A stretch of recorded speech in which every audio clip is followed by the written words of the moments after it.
Welcome, sleepy soul. I'm your storyteller tonight, here to help you drift into deep, peaceful sleep. Before we begin, don't forget to like the video and subscribe for more bedtime stories.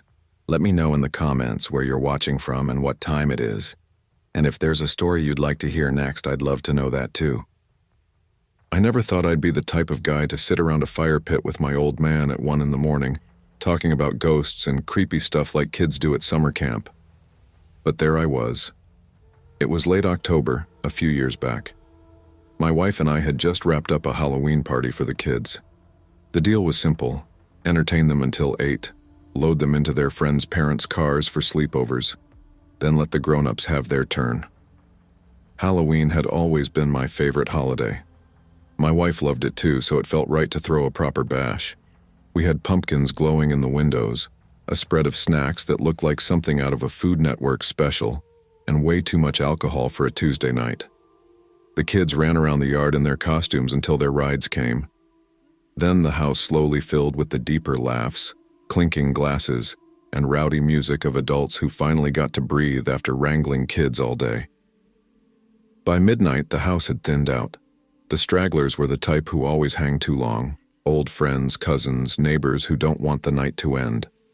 My parents, bless them, had agreed to spend the night in our spare room so they wouldn't have to drive back to their place across town. So around 1 in the morning, after everyone else had stumbled home or crashed in a corner, Dad and I found ourselves outside by the fire pit, just the two of us. We'd grabbed a couple half-warm beers from the cooler and sat there, watching the flames lick at the wood. "Hell of a party," Dad said, leaning back in his chair. "Yeah," I replied, "almost too good. Gonna feel like hell tomorrow." He laughed. "That's tomorrow's problem." We sat in comfortable silence for a while.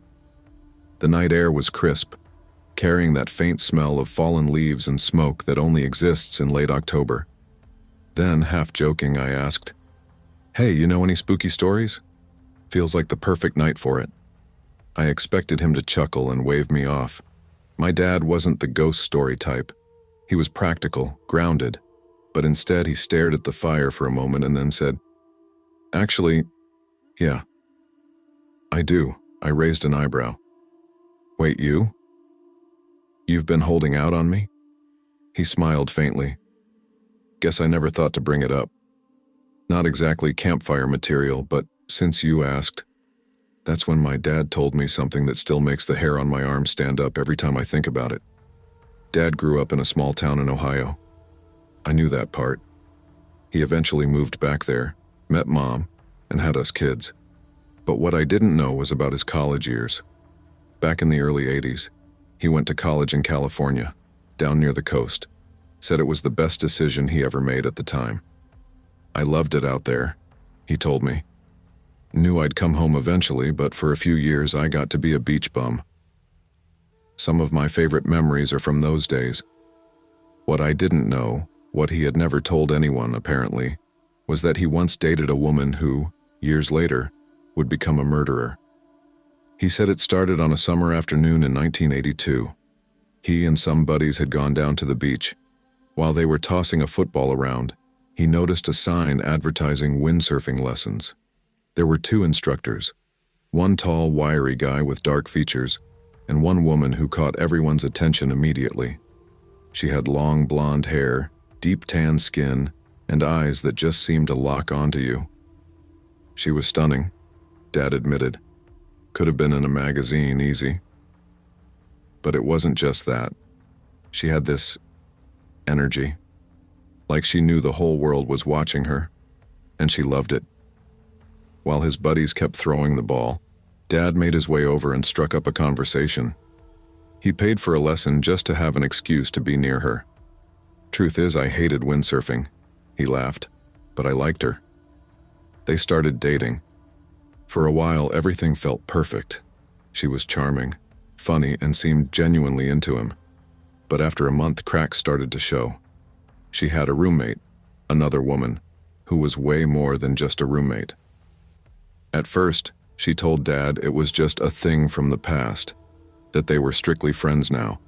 But he noticed things: lingering looks, inside jokes, Arguments that sounded more like lovers than roommates. And then came the third person, a professional windsurfer she'd met in Hawaii. He started calling, showing up when he was in town.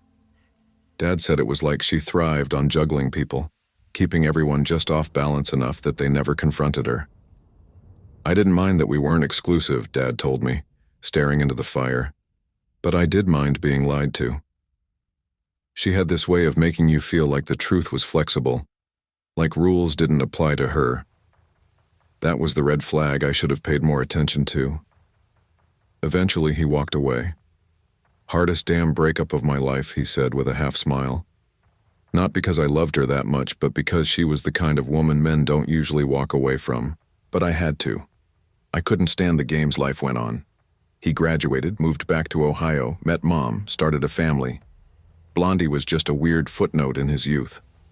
Until 1994. That year, he was sitting at the kitchen table one morning, sipping his coffee, flipping through the newspaper. And then he saw her face. At first, he thought it was a coincidence. Same name, maybe. Or someone who looked similar. But no. It was her. She'd been arrested. For murder. Her name was Angela Reed. In early 1994, Angela had murdered 3 older women. She strangled them, stole their credit cards, and went on shopping sprees like nothing happened. When she realized the cops were after her, she cut off her blonde hair, dyed it black, and tried to disappear. But they caught her anyway. Dad sat back in his chair, shaking his head at the memory. It was like the air got sucked out of the room, he said quietly. Your mom thought I was having a heart attack the way I looked at that paper. I just stared at him. Wait, you dated a murderer? Yeah, he said simply, briefly. But still, he admitted he was shocked, but not entirely surprised. She was reckless even back then, he explained. She had this attitude like the world was hers to bend. Lying, cheating, manipulating. It was all just a game to her. So when I heard she killed those women, I was horrified. But I also thought, yeah, I can see it. Like she finally took that same mindset and cranked it all the way up. The fire popped loudly, making both of us flinch. I asked him if he'd ever felt like he was in danger while dating her. He shook his head. Nah, I wasn't her type of target. She went after older women, vulnerable ones. I guess I didn't fit the profile. Still, it chills me to think about. Makes you wonder how many people walk around every day with something like that inside them, just waiting for it to boil over. We sat there in silence for a while, the flames crackling, the October air biting colder. I thought about Mom asleep inside, about my kids tucked in at their sleepovers. And I thought about how close our family history came to being rewritten by a woman whose smile once charmed my dad into paying for a stupid windsurfing lesson. Dad finally stood up, stretched, and said, Well, son, happy Halloween. I nodded. Happy Halloween, Dad. We put out the fire and went inside. I lay awake for hours that night, staring at the ceiling, replaying his words in my head. Sometimes evil doesn't show up in masks or monsters. Sometimes it walks up to you on a sunny beach, smiles, and asks if you'd like a lesson.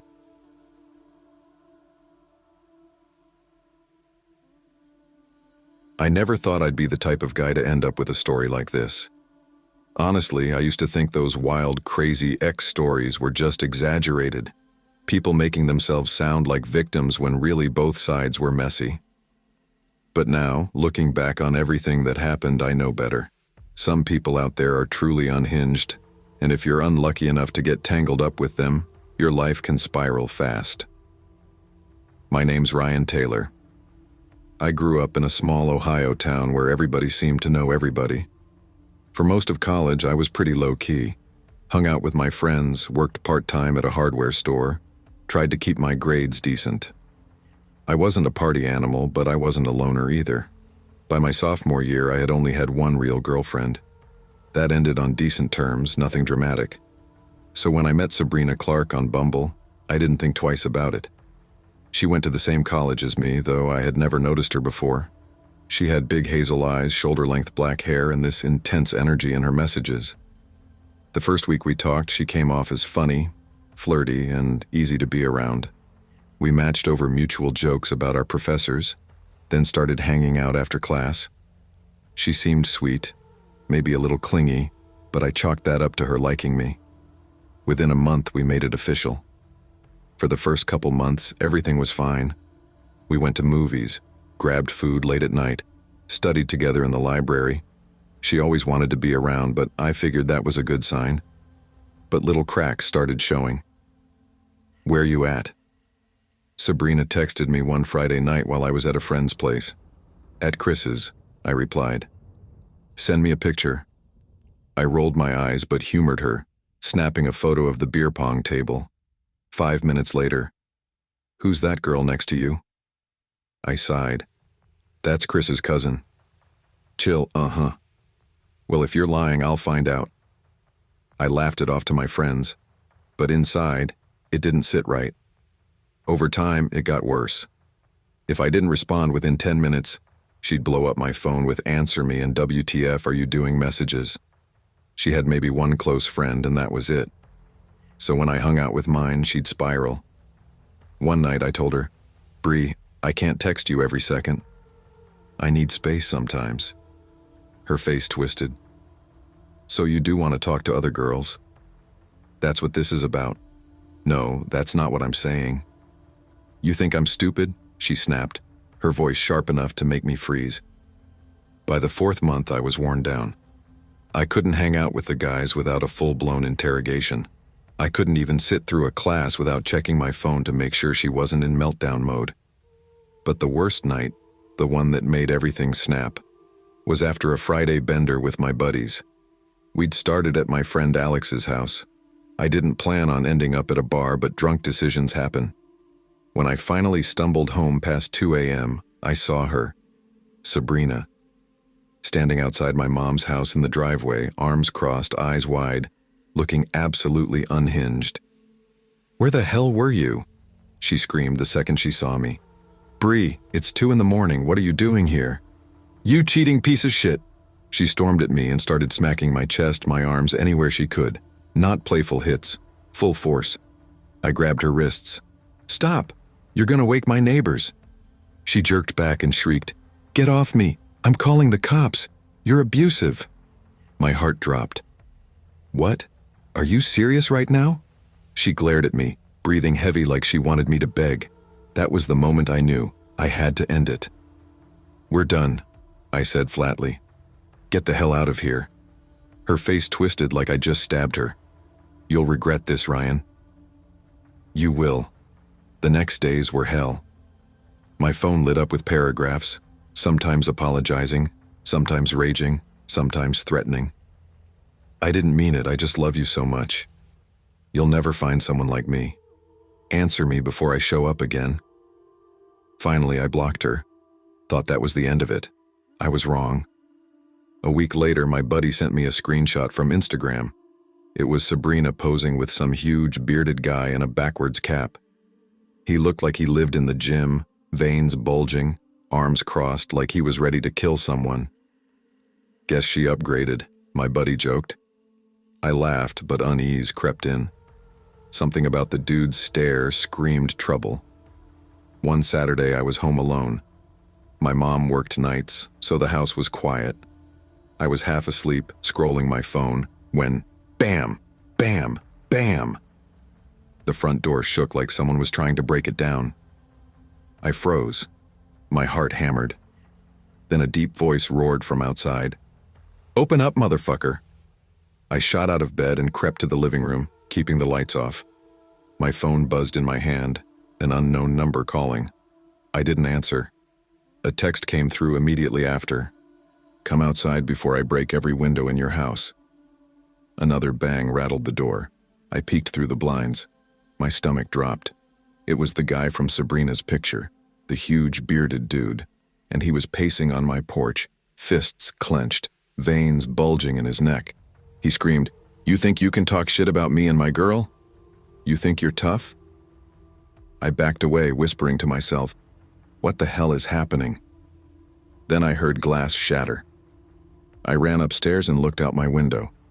He was smashing my SUV's windshield with his bare fists. Shards glinted under the streetlight. I dialed 911 with shaking hands. 911, what's your emergency? There's a man outside my house. He's smashing my car windows. He's threatening me. My ex sent him. Please hurry. The operator stayed on the line while I crouched in the dark, listening to the man bellow outside. He kept pounding the door, shouting he'd kill me, sending more texts from that unknown number. Minutes felt like hours until flashing lights washed over the street. The guy froze when the cruiser pulled up, then tried to walk off like nothing happened. 2 officers jumped out, ordered him to the ground, and cuffed him right there. I ran out, pointing at my busted car. That's him. That's the guy. Even as they shoved him into the back of the squad car, he leaned out and yelled at me, "You're dead, Ryan. You don't talk shit about me and live." One cop pulled me aside. "Son, you've got a solid harassment case here." I'd file for a restraining order first thing tomorrow, I nodded, still shaking. The next day, I did exactly what the cop told me. Filed at the precinct, explained everything, even showed the threatening texts. But part of me wanted answers. So like an idiot, I unblocked Sabrina and texted, "What the hell did you tell your boyfriend? He just got arrested at my house." She replied within minutes, "What are you talking about?" "I don't know anything," I snapped back. "Cut the bullshit. I saw him. I've got the texts. I've got the cops backing me up. You need help. Stay the fuck away from me." After that, silence. She vanished. The Instagram picture disappeared the next day. According to a friend, they broke up. But I never saw her again. Not in class, not on campus, not anywhere. Now, years later, I'm in a happy, healthy relationship. My girlfriend now is nothing like Sabrina, thank God. But I'll never forget that night, crouched in the dark while a raging stranger screamed outside my door, smashing my car to pieces. All because of one bad decision to date the wrong person. So if you take anything from this, be careful who you let into your life. Some people don't just break your heart, they try to ruin you.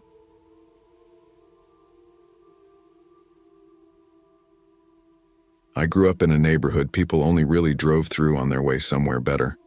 The kind of place where the houses were too close together, the sidewalks cracked from years of neglect, and the streetlights flickered like they were tired of trying. My mom and I lived on the corner of a one-way street where sirens were more common than birdsong. It was just us. My dad had walked out when I was 6, leaving my mom with a mortgage, a beat-up Chevy, and me. She worked 2 jobs to keep things afloat, mornings at a grocery store and nights at a nursing home.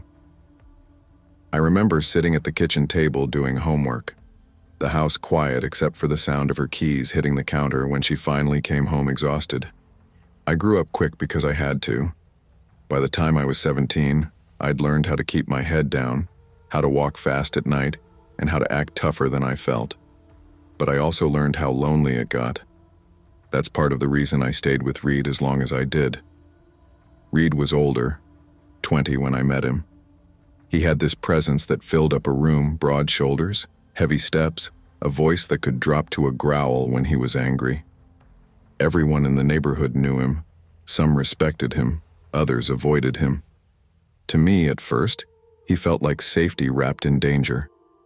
Our relationship started like every cliché I used to roll my eyes at. He brought me takeout after school, walked me home at night, told me I was different from the other girls he'd been with. My mom hated him from the beginning. "He's no good, Anna," she said one night when I came home late. "I can see it in his eyes. That boy's trouble." But I didn't listen. I never did. At first, he made me feel like I was the only thing in his world. Then slowly, like rust eating through metal, the other side came out. The side that slammed doors hard enough to shake picture frames. The side that left fingerprints on my arms. The side that said, "No one else will put up with you. You know that, right?" I told myself it was just when he was stressed. That he loved me, really. That he was protecting me in his own messed up way. Walking through our streets at night, people glanced twice when they saw me with him. Nobody messed with me, and I confused that fear for protection. But toward the end, the fear of staying started to outweigh the fear of leaving. Breaking up with Reed wasn't some brave, cinematic moment. It was a Tuesday night. I sat cross-legged on my bed, phone in hand, palms sweaty, heart hammering. I typed out the words 3 times before I hit send. I can't do this anymore. I'm done. Don't come over. Don't call. It's over. His reply came instantly. First, 3 calls. I declined each one, hands shaking so bad I almost dropped the phone. The 4th I didn't even look at. Then came the text, one of those walls of words, all caps, half curses, half threats. You think you can just walk away from me? You think you're going to be safe without me? I stared at it until the screen blurred. Then I typed back stupidly, "We can talk tomorrow after you calm down." It was just something to diffuse him, to make him stop. Another wall of text came through. I didn't read it. I couldn't. I turned my phone over, buried my face in my pillow, and tried not to cry. Mom was working the late shift at the nursing home that night. She wouldn't be home until around 2 in the morning. I told myself I'd be asleep by then so I wouldn't spend hours pacing the house alone. By 10, I crawled into bed with Luna, my gray tabby, curled against my legs. My room glowed faintly from the streetlight outside the window. I lay there staring at the ceiling, trying to imagine tomorrow being normal, Reed out of my life, me free. Sometime after midnight, I drifted off. A sound woke me, not loud, just enough, a thump, like weight shifting on a floorboard. I opened my eyes to darkness, my clock glowing 1:03 a.m. My first thought was Mom. Maybe she got home early. "Mom?" I whispered, sitting up. Luna sat at the edge of the bed, tail twitching. Her gaze was locked on the door. I slid out of bed, padded into the hallway. "Mom?" The house was silent. Too silent. I flipped on the living room light. The couch, the table, the TV, everything was the same. But something felt wrong, like the air itself was holding its breath. I checked the front door. Still locked. Peered through the window. The driveway was empty. Mom's car wasn't there. Maybe I dreamed it. Maybe the house was settling. I told myself that as I shut my bedroom door and climbed back into bed. Luna hadn't moved, still staring at the door. "You're freaking me out, girl," I whispered. Then I heard it again. A creak, slow and deliberate. My stomach dropped. Reed. He knew about the spare key we kept under the broken cinder block in the backyard. I grabbed my phone and dialed Mom. She picked up on the 3rd ring, voice groggy. "Anna? What's wrong? I think Reed's here," I whispered. "I heard something." "I'm scared," she paused, then said quickly, "Lock your door. Stay put. I'm leaving work now. Probably just the house, but don't take chances." I hung up, heart slamming in my chest. I looked at Luna for comfort, reached to pet her, then froze. Her body was stiff, eyes glassy. She wasn't breathing. "No," I whispered, shaking her gently. "No, no, no. Luna, please." Tears blurred my eyes. My cat was gone. My sweet purring comfort, lifeless. My grief twisted instantly into terror. Reed had been here. He had touched her. He had killed her. I locked my bedroom door, shoved my dresser in front of it, and dialed 911. "My ex? He's in the house," I whispered, voice shaking. "He killed my cat. Please send someone. Please." The operator kept me calm, told me to get into a closet. I crawled inside, clutching my phone, every sound magnified. The hum of the fridge, the tick of the clock, the creak of wood. Minutes dragged like hours. Finally, the operator said, "The officers are there now. Stay until they find you." A man's voice boomed from the front. "Police!" I stumbled out, tears streaming, pointed to Luna on the bed. One officer grimaced. The other asked flatly, "Where is he?" I think he left." They searched. Nothing. The back door was unlocked. Mom rushed in minutes later, face pale, eyes red as she saw Luna. We cried together on the floor, but the officers shook their heads. "No forced entry," one said. And, "With the cat, we can't prove how it happened." Reed was smart. Too smart. The next morning, Mom changed the locks. We threw out the spare key. I blocked every number, every account Reed could use. Still, I couldn't shake the image of him hiding in the dark while I walked through the house the first time. The police report went nowhere. Without evidence, they couldn't arrest him. But Mom pushed for a restraining order. We went to court 2 weeks later. I sat across from him, heart hammering, his stare burning through me the entire time. The judge listened, reviewed the messages, and granted a protective order. That was the last time I saw Reed, but it wasn't the last time I felt him. For months, every creak of the floor, every shadow near my window, sent my heart racing. Neighbors whispered. Some said I was dramatic, others nodded knowingly. My mom became overprotective, double-checking locks, calling me from work every hour. Sometimes I wake at night, convinced someone's watching me. Sometimes I still hear the floor creak. And sometimes I remember the way Luna's eyes looked. Glassy, lifeless. A message meant for me. Because deep down I know Reed had been there that night. Watching. Waiting. And maybe he still is.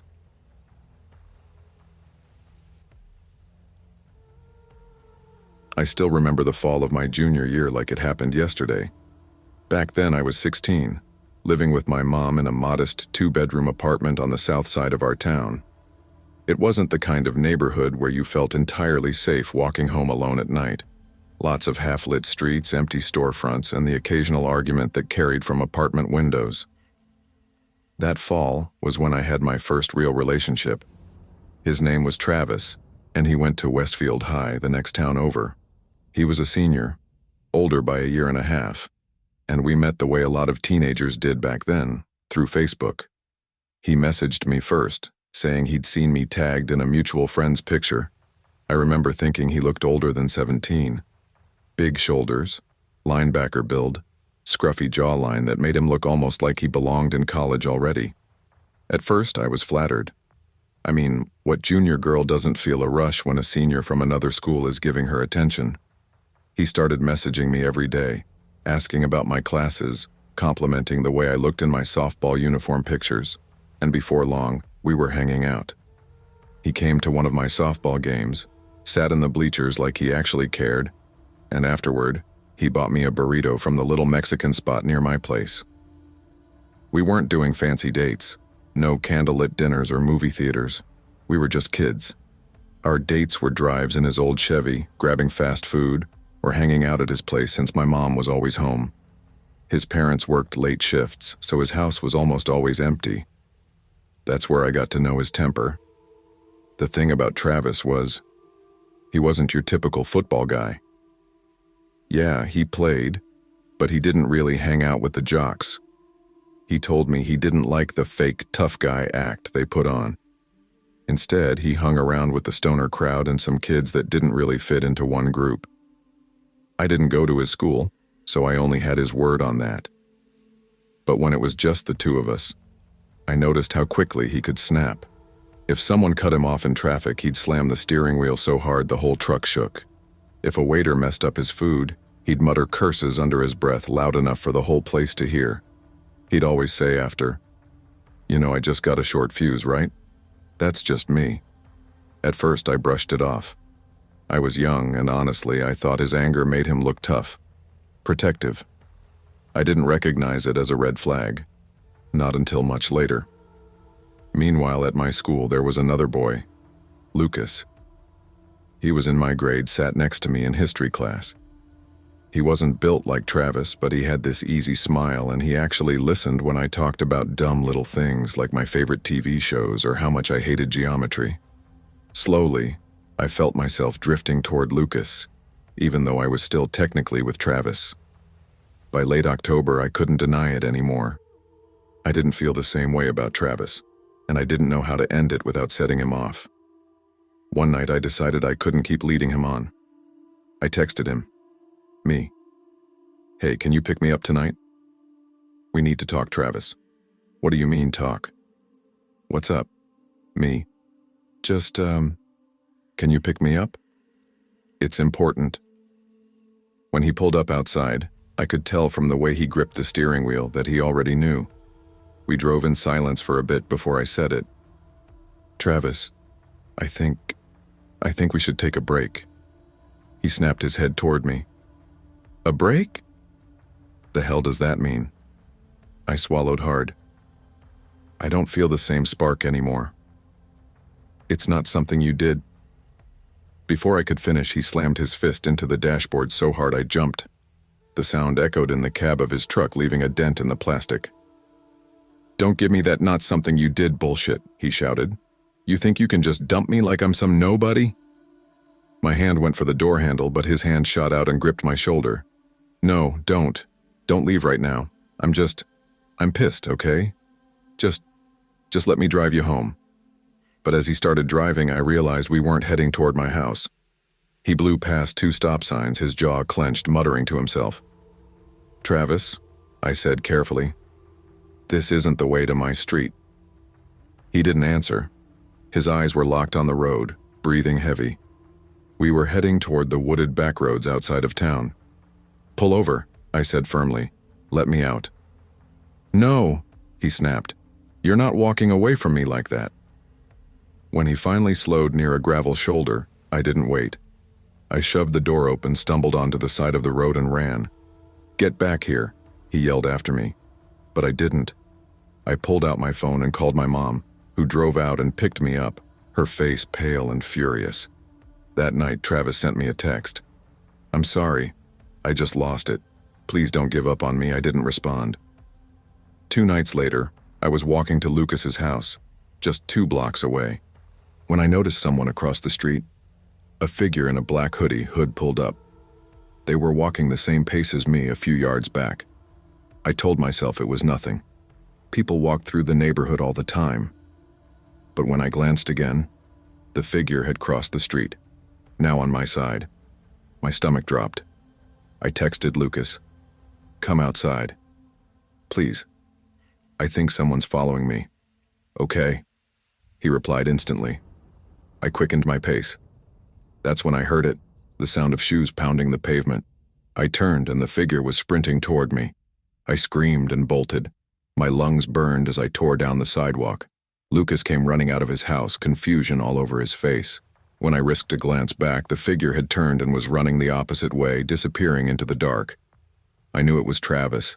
His build, his height, it was him. That wasn't the last time either. Late-night calls from blocked numbers. His truck parked across the street from our apartment complex at 2 a.m.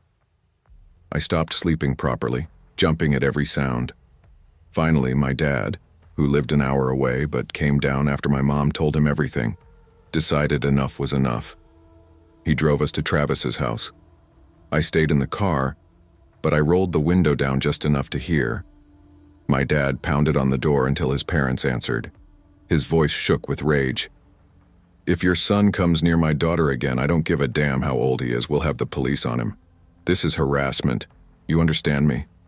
I saw Travis standing behind his parents in the doorway, glaring at the ground. For the first time, he looked small. After that, the call stopped. The truck never came back. He was gone from my life. Lucas and I dated for about a year after that.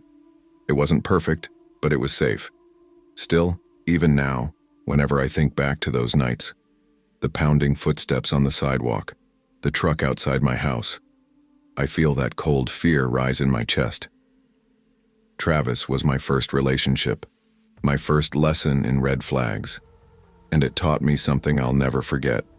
Sometimes the person who swears they love you is the one you should fear the most.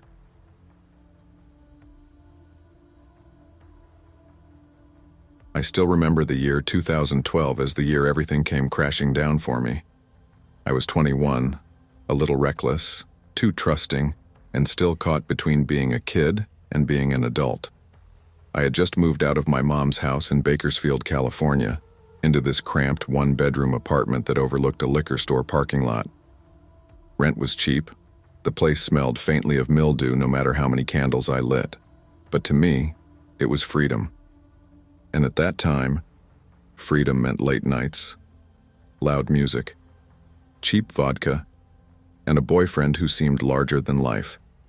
His name was Derek Morales. Derek was 2 years older than me, and when I met him, he was everything I thought I wanted. Tattoos crawling up his forearms, that cocky smile like he was always in on some secret joke. The kind of guy who could walk into a room and have everyone look his way without even trying. He partied like there was no tomorrow, and back then, I thought that was the definition of exciting. We met through a friend at a house party. I still remember the first thing he said to me.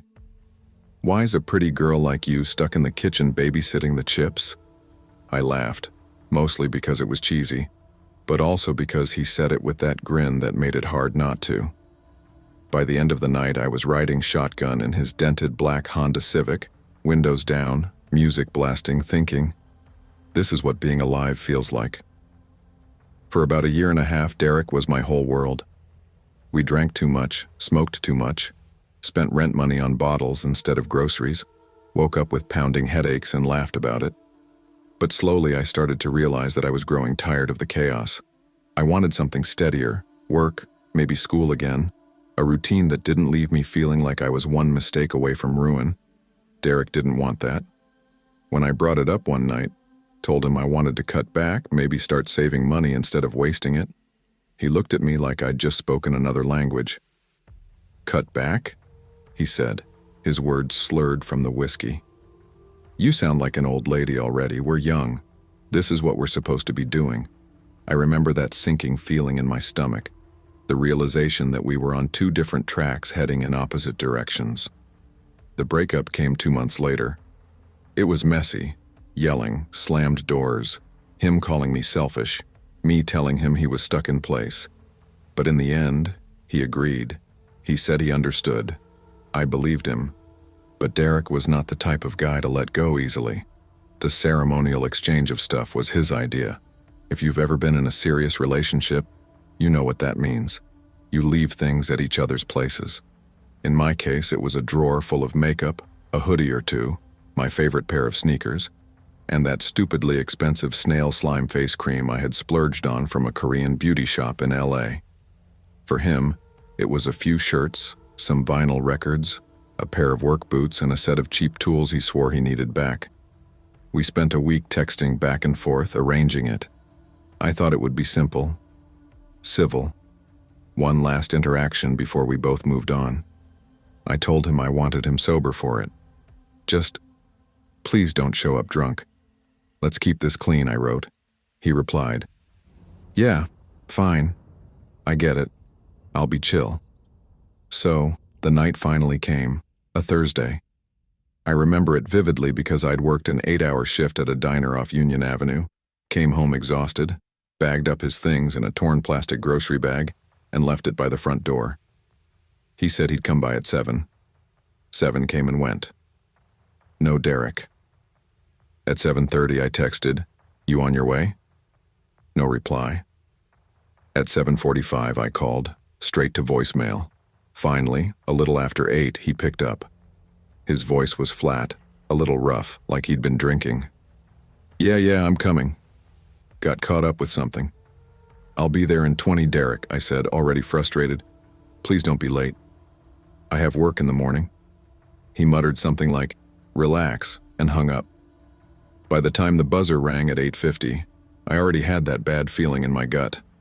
I opened the door and the smell of alcohol hit me like a wall. His eyes were glassy, his cheeks flushed. He had a shopping bag dangling from his hand, my stuff. "You promised," I said immediately, not even hiding the disappointment in my voice. He smirked. "What, can't I have a couple beers?" "No, you can't. I told you I wanted this done sober." He shifted his weight, leaned on the doorframe like he owned the place. "Can I come in?" I shook my head. "No. Just give me my stuff, take yours, and let's be done." He raised his eyebrows. Really? That's it? After almost 2 years, I don't even get to sit down and talk?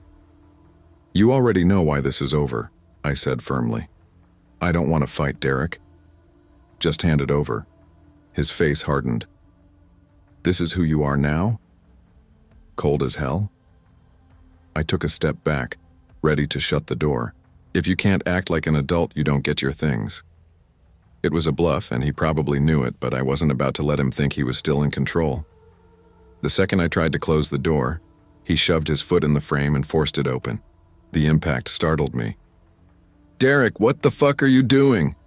I shouted. He barged past me, storming down the short hallway into my living room. He slammed the bag of my stuff onto the table, sat down like he owned the place, and glared at me. Sit down, he barked. We're going to talk about this. I want closure. I stood frozen near the doorway, my heart hammering. Get out. I'm serious. Leave now or I'm calling the cops. He shot to his feet, his face red with rage. Do you want to kill me? Huh? Because that's what you're doing here. You're fucking killing me. I fumbled for my phone, my hands shaking. Don't do this, Derek. Please, just leave. That's when he walked to the kitchen, eyes locked on me, and yanked the biggest knife out of my block. My throat went dry. Put it down, I said, my voice barely more than a whisper. He gripped it so tight his knuckles went white. You don't get it, do you? You don't just walk out of my life like that. You don't just fucking erase me. That was the moment I hit 911. I backed into the hallway outside my apartment, phone pressed to my ear, pepper spray already in my other hand. My voice cracked as I told the operator my address, begged for help, begged them to hurry.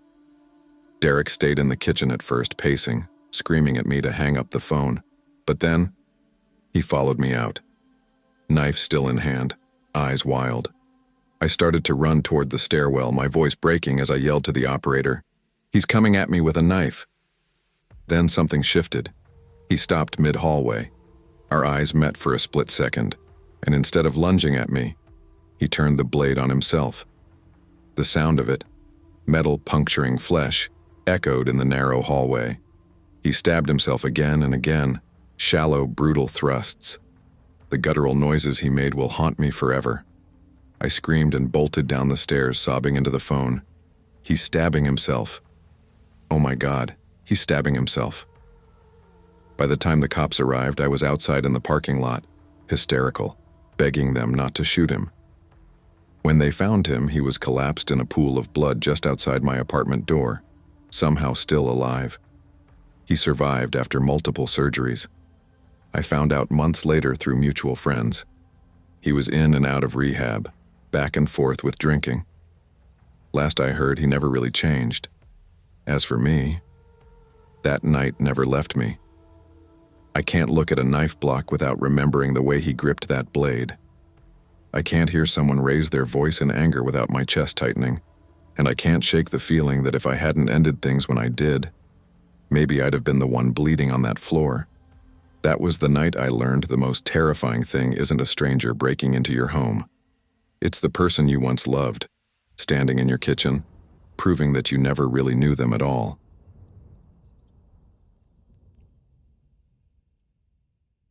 I never thought I'd be the kind of person to look back at an old relationship and feel like I'd dodged something catastrophic, something way darker than heartbreak. But looking back now, I know for a fact I walked away from something that could have ruined me, maybe even destroyed me. It started in the fall of 2017.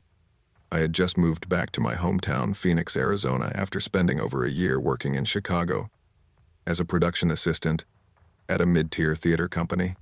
Chicago had been good to me professionally, but personally, it was a wasteland. I spent most of my time working nights, painting sets, organizing props, and pulling double shifts when people called out. Dating wasn't even on the radar. My social life existed in the form of late-night beers with stagehands after a show wrapped. By the time I came back home to Phoenix, I realized something embarrassing. It had been over 2 years since I'd even held hands with anyone. No flings, no messy breakups, no bad Tinder hookups. Just work, sleep, repeat. And once I unpacked my bags in my old apartment on 16th Street, that silence, the kind that settles in when you don't have anyone waiting for you, started pressing down on me. One night I was out with a friend at a dive bar on Roosevelt Row. We were nursing cheap beers when she leaned over and said, "Girl, you need to download Tinder. You're too young to be living like a nun." I laughed it off at first. Nah, those apps are just creeps and dudes holding fish in their profile pics. She smirked, pulling out her phone. Maybe, but you never know. You might find someone normal. That night, slightly buzzed, I downloaded the app. I filled out a profile with the usual half-witty, half-corny lines, and within days, I had a match. A guy who called himself Ryan. Ryan wasn't drop-dead gorgeous, but he had this nice balance. Clean cut, a little nerdy, but confident. His bio said he was a software engineer, loved classic rock, and was way too competitive about Mario Kart. It didn't take long for me to realize I liked talking to him. Our chats were easy, full of stupid jokes and you won't believe this, work stories. After a week of messaging, he asked me out. Friday night, drinks. There's this little bar off Camelback that has the best whiskey sours in town. You in? I said yes. Our first date went well. He was polite, funny, asked me questions instead of just talking about himself. That already put him ahead of half the guys I'd met before. At the end of the night, he walked me to my car, gave me a gentle kiss on the cheek and said, "I'd really like to see you again." We started seeing each other once or twice a week. Nothing crazy. Coffee dates, late night walks downtown, a movie here and there. By the time our fifth date rolled around, he asked me to officially be his girlfriend. Too soon? He asked, nervously stirring his drink. No, I said. I'd like that. On the surface, it felt normal. Girl meets boy. They date. They fall into a rhythm. But something nagged at me. By that point, Ryan and I had kissed maybe 5 or 6 times. Short, soft kisses. But there was no heat. No making out. No escalation. And certainly no sex. At first, I chalked it up to him being a gentleman. Maybe he wanted to take things slow. Maybe he was shy. But after weeks of this, I started to feel uneasy. One night, after dinner at his apartment, I decided to bring it up. "Hey," I said carefully, setting my fork down. "Can I ask you something kind of personal?" Ryan looked up, guarded. "Sure. What's up? Are you avoiding being physical with me?" He froze, his face tightening like I'd cornered him. "It's not that," he said quickly. "I like you. I really do. I'm not good at talking about certain things." I leaned in, trying to soften it. "Okay, you don't have to be embarrassed. Whatever it is, you can tell me. I'm not gonna freak out." He rubbed his palms against his jeans, eyes darting to the floor. For a long moment, he said nothing. Then, when I pressed a little more, he shook his head. "Not tonight, I can't." I let it go. For the moment. A week later, I tried again. We were on his couch watching TV, and I turned to him. "Ryan," I said, "I like you. I want us to be closer. If there's something you want or need from me, I need you to be honest." He tensed up again, silent. The seconds dragged. Finally, after what felt like forever, he whispered, "There's something I want, but you're gonna think it's weird. Try me." He swallowed hard. His voice dropped to a near whisper. "I want you to dress up for me." That didn't sound too bad at first. I smiled. "Like lingerie? Or cosplay? I've got some costumes from theater gigs." He cut me off. "No, not like that. I mean, younger." I frowned. "Younger? Like what, a college look? Cheerleader?" His eyes flicked up, guilty, and then he said the words that made my stomach lurch. "Like a little girl." I physically recoiled, pulling my hand back from his. "What?" He tried to backpedal instantly. "Wait. No. I didn't mean Don't bullshit me, Ryan. That's exactly what you meant." His face burned red. He stammered, "It's not what it sounds like. It's just a fantasy." I've never told anyone. You look so young already. And I just... Stop. My voice came out sharper than I intended. You want me to pretend to be a child in bed? Do you even hear yourself? He buried his face in his hands, groaning. God, I knew this was a mistake. Forget I said anything. Please, forget it. But I couldn't. The words were already etched into my brain. I left his apartment that night without looking back. He called me over and over as I drove home, my phone buzzing on the seat beside me. I couldn't even look at his name without feeling like I might vomit. When I got home, I finally texted him, "Don't contact me again.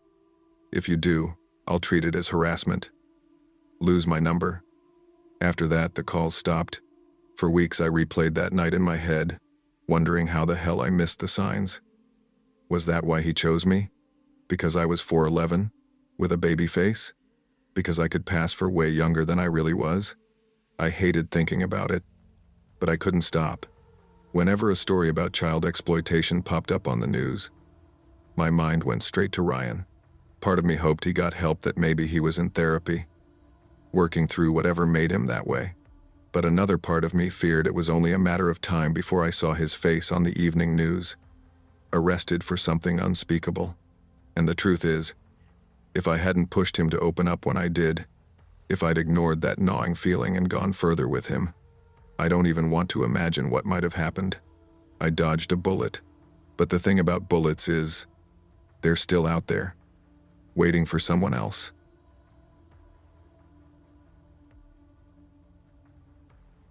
I never thought my Sunday would end this way. It was October 29th, 2017, a quiet afternoon in the little town of Haven Ridge, tucked away in southern Illinois. Haven Ridge wasn't much more than a long strip of diners, old churches, and the kind of streets where folks waved even if they didn't know you. Just under 5,000 people lived there, and not much ever happened. That's what made what I saw that day so horrifying. The call came through just before 2 p.m. Neighbors had heard screaming at a big 2-story brick house on Willowbend Drive. By the time the first officer pulled up, the yard was dead still, except for the sound of wind dragging dead leaves across the driveway. Inside was a scene nobody in town would ever forget. One man, later identified as Derek Lawson, lay on the kitchen floor, groaning and clutching his stomach. Blood soaked through his shirt from a single gunshot wound.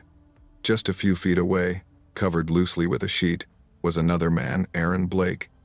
His throat had been torn open by what looked like a hatchet, and standing in shock, trembling against the counter, was the lone survivor, Dr. Caroline Mercer.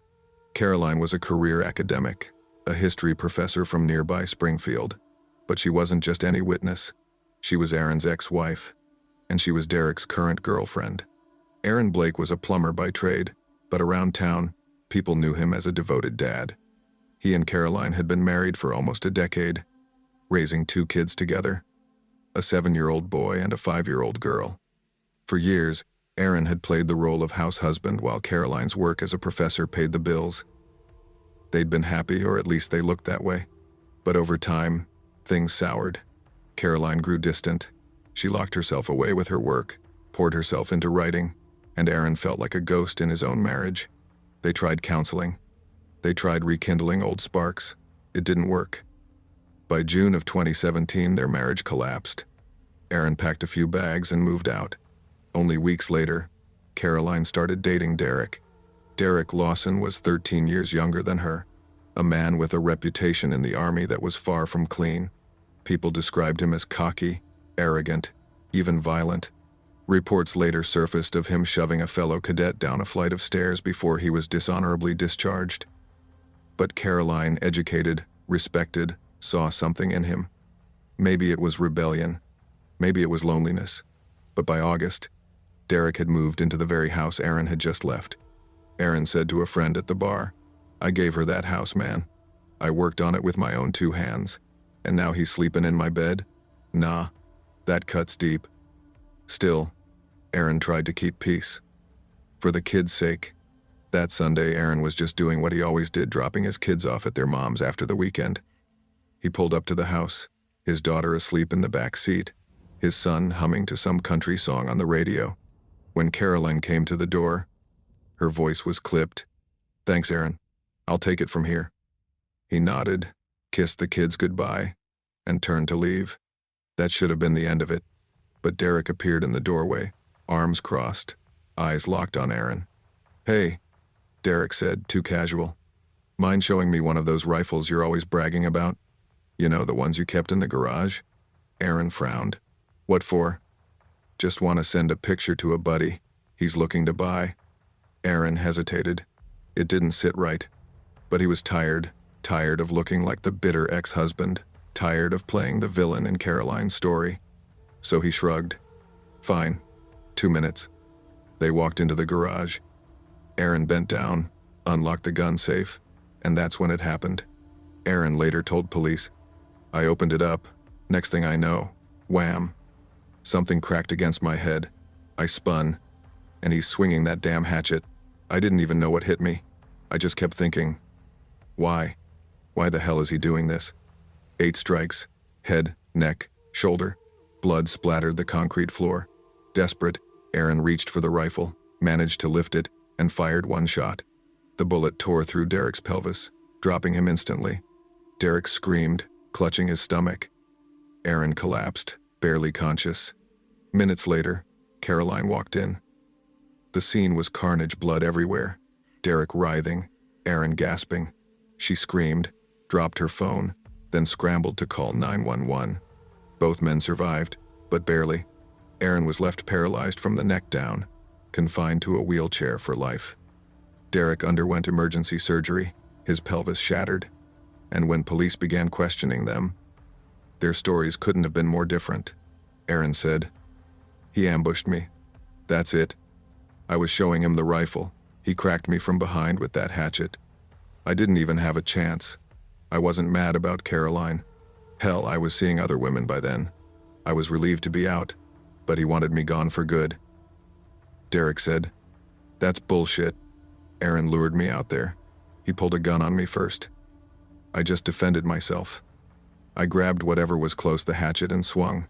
If I hadn't, I'd be dead right now." The police were left untangling a mess of lies, blood, and motives. At first, prosecutors went after Aaron. He'd lied in his initial statement, claiming someone else had fired the shot. When that unraveled, it made him look guilty. The prosecution argued, Aaron Blake invited Derek into the garage under the pretense of showing him a rifle. He positioned the barrel against his abdomen and pulled the trigger. Derek only defended himself. But Aaron's defense tore holes in that story.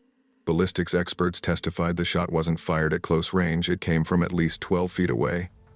Blood spatter showed Derek had been advancing, not retreating. The hatchet wounds, clean, targeted. Not the wild swings of self-defense. Then came the text messages. Derek had texted Aaron earlier that week. "Hey man, mind showing me that rifle? Want to send a pic to a buddy?"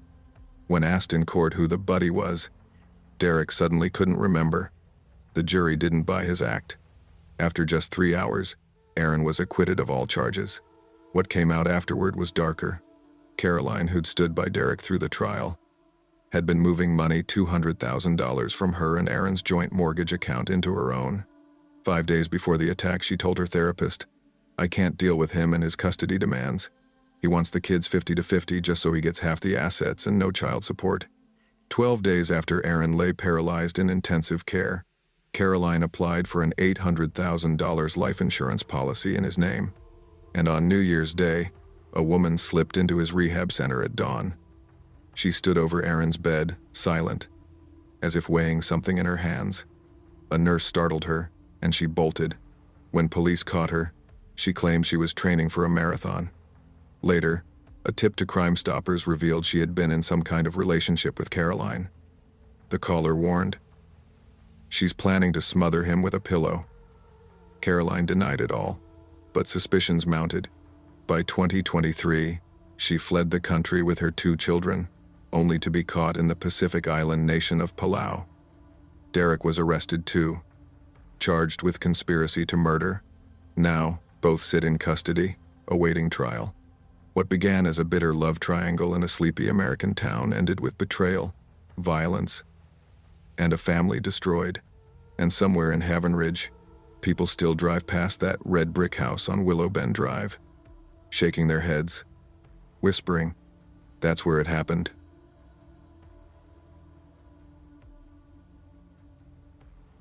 I never thought I'd look back on the fall of 2016 and still feel my stomach knot the way it does now. At the time, I was living just outside of downtown Chicago, renting a one-bedroom apartment above a bakery on Franklin Street. It wasn't anything fancy, but it was my small living room, a kitchen that always smelled faintly like fresh bread from downstairs, and a bedroom that I'd just started decorating to feel like home.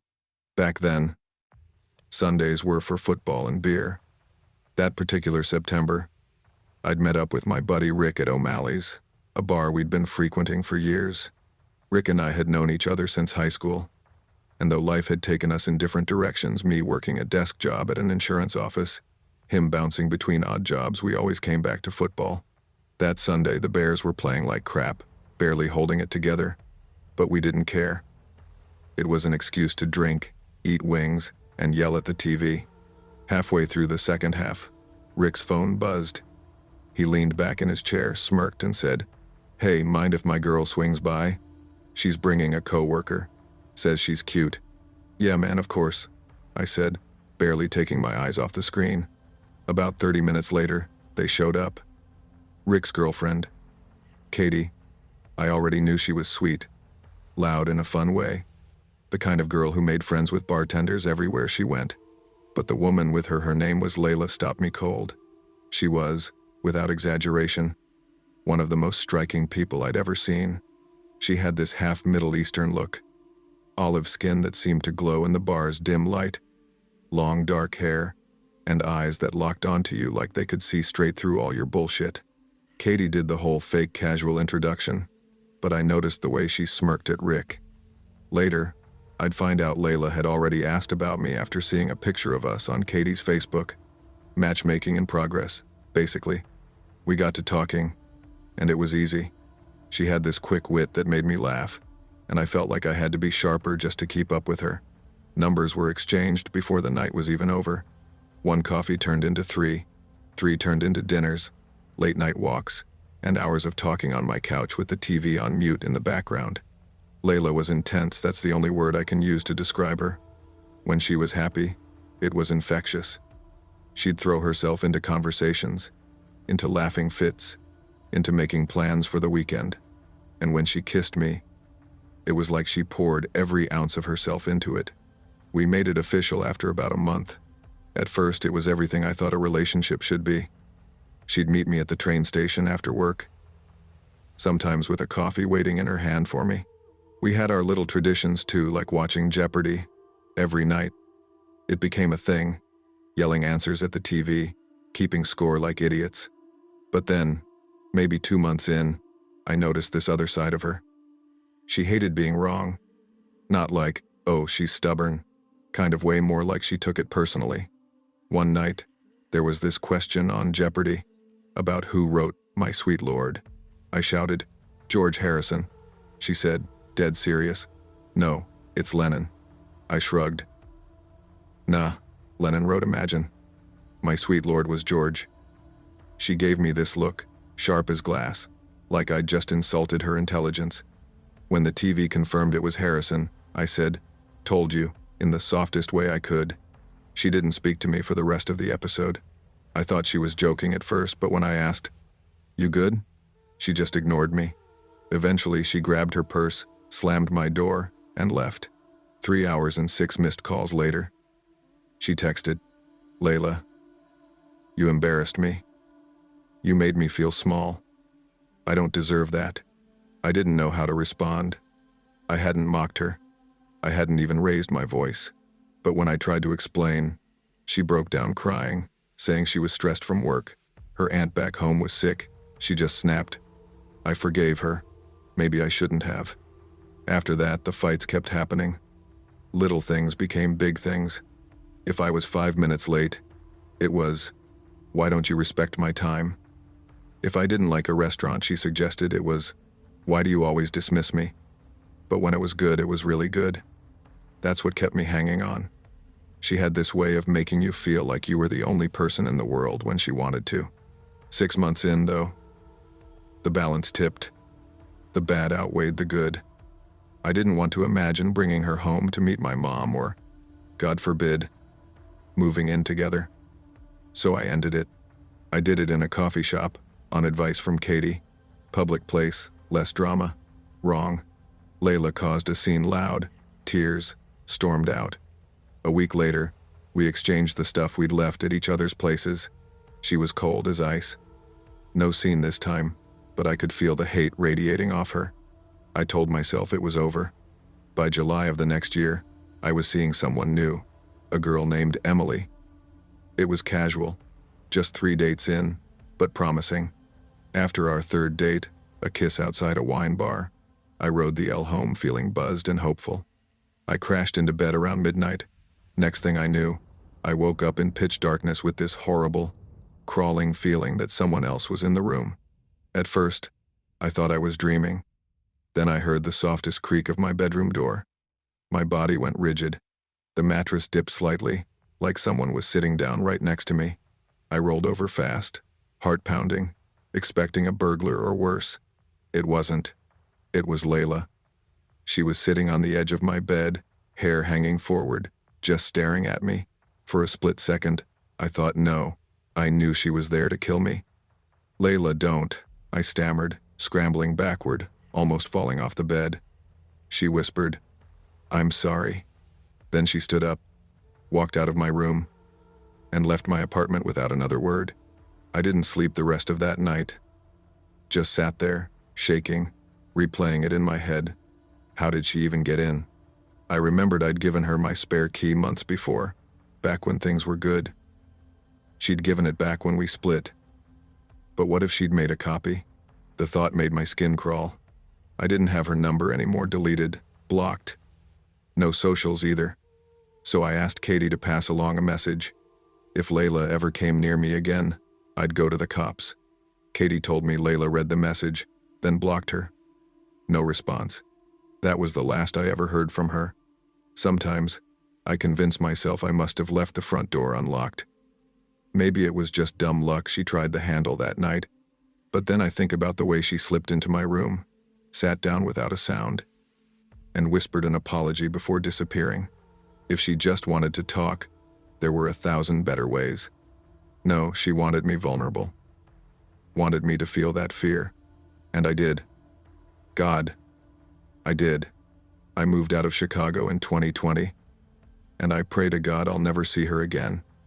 But every so often, when I wake up in the dark, I swear I can feel the weight of someone sitting on the edge of my bed.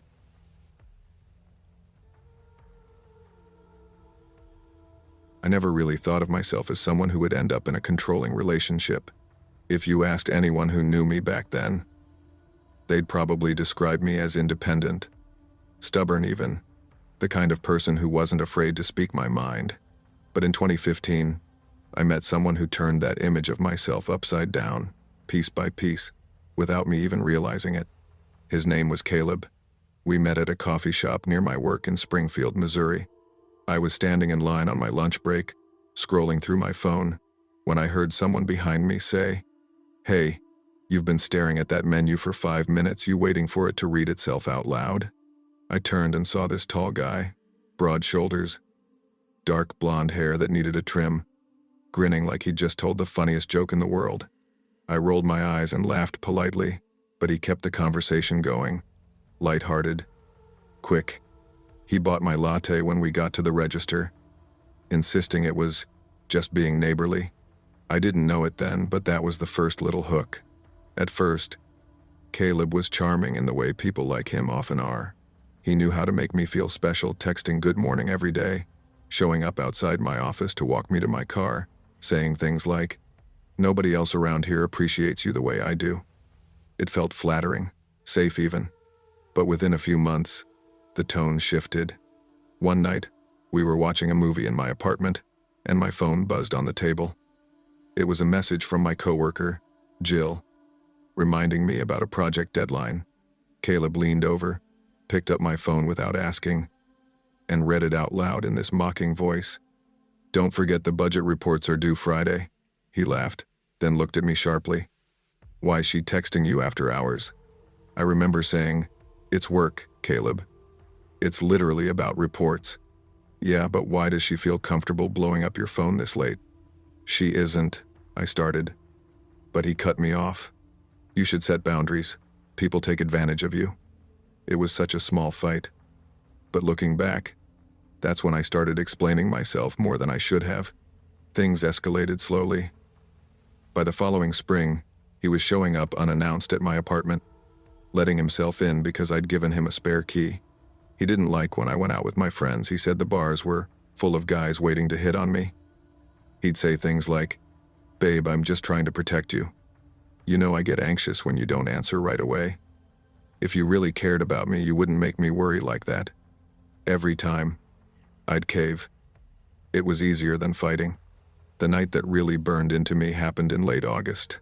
I'd just gotten home from work, sweaty, tired, wanting nothing more than to shower and put on pajamas. But Caleb was already at my place.